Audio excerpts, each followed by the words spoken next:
Finally, we are joined by Dr. Saida Pepper Wilson, a licensed clinical psychologist and birth doula with a specialty in multicultural psychology, trauma, suicide prevention, and maternal mental health. Dr. Sai, 30 seconds. Ever since Dr. Saida Pepper Wilson left her secure job as a psychologist to establish and lead the nonprofit organization Diversity Uplifts, there's been a continuous stream of work, an abundant overflow of opportunity. The point you're making about how diverse the need is exactly how Diversity Uplifts came to be. I started off as the main trainer, consultant, educator around implicit bias, cultural competency, trauma-informed care. But then other people started asking for it. How do you think about culture when you're creating policy? Carving new pathways and eroding old mindsets can be fraught with obstacles.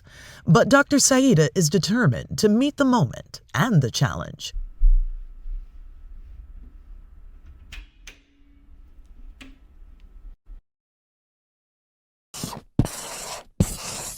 What gets difficult is that people have a hard time managing their own biases. Or people who work in medical spaces where they're dealing with life or death. Your implicit biases can really have an impact on them pretty quickly if you make the wrong quick decision. To the layperson, implicit bias may seem like an abstract concept, but in actuality, it has tangible, real-world consequences in local communities and at the highest level of federal government. How do we start the conversation about implicit bias? This is Hidden Bias of Good People, a diversity town hall. While some people are only just beginning the conversation around implicit bias, Dr. Saida has been teaching it for the better part of a decade. Implicit bias in and of itself is an unconscious, non-controlled thing. So if you have been subjected to repeated images of the same community with negative images, they're criminal. You on probation or parole or what? All right. They're prostitutes. Your brain is automatically going to keep that paired as Black people equal this, Latino people equal this.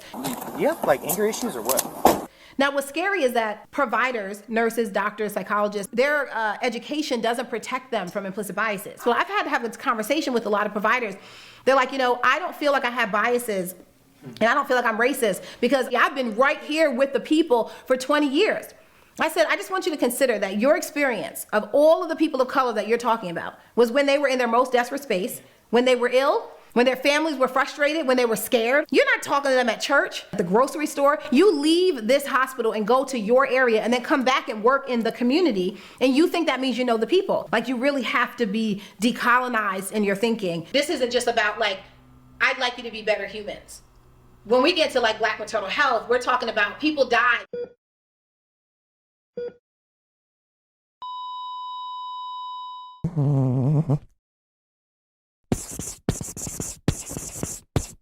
I just see these spaces where Black people are coming together, speaking solutions to problems. For instance, Black Mamas Matter Alliance. Hundreds of Black women-led leaders coming together to think about how do we solve the Black maternal mortality crisis, which is a huge issue. A heartbreaking report in the New York Times peels back the curtain on a crisis plaguing African-American women in the country. According to the CDC, Black women are 3 to 4 times as likely to die from pregnancy-related causes compared to white women. Dr. Saida's work on the Maternal Mortality Commission allowed for a much deeper, more intimate examination of the issue. It's social determinants of health. It's the impact of racism. We're talking about people died because you decided that it wasn't worth coming in and hearing what this husband was saying about his wife who's bleeding. Realize that it's not a function of this woman's educational level. It's not a function of this woman's socioeconomic level.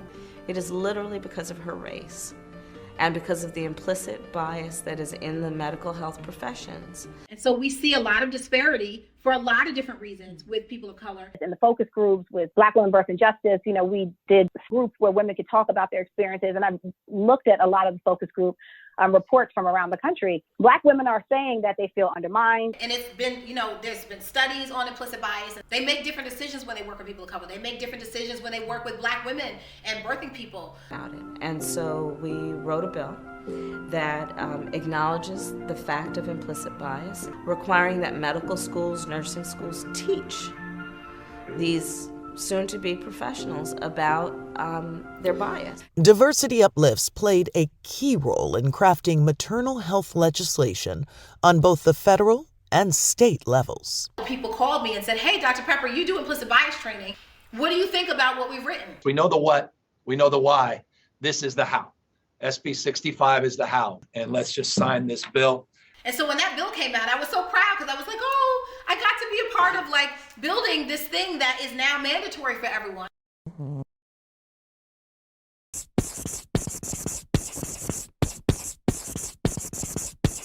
Both the message and the mission are in the name. Diversity Uplifts.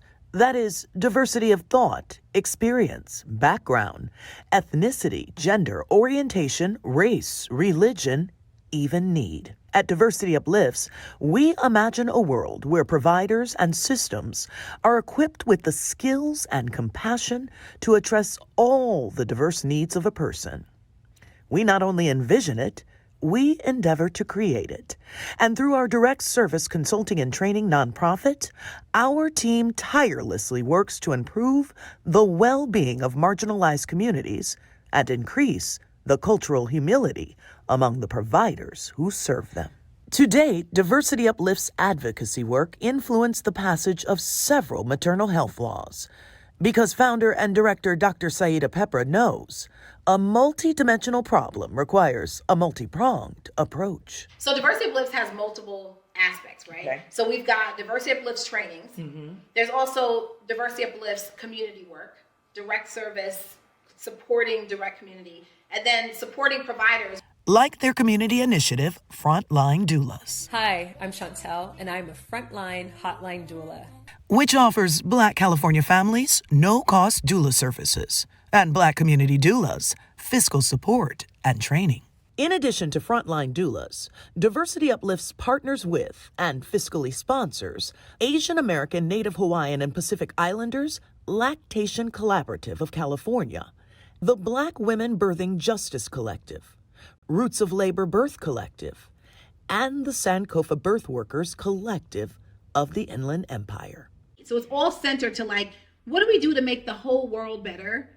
Or at least, how do we make a whole lot of lives better? For starters, by beating the national average for breastfeeding, C-section, and preterm birth rates, by training, sponsoring, and deploying hundreds of doulas. Indeed, it takes a village to raise awareness, a diversity of lived experience to effect meaningful change.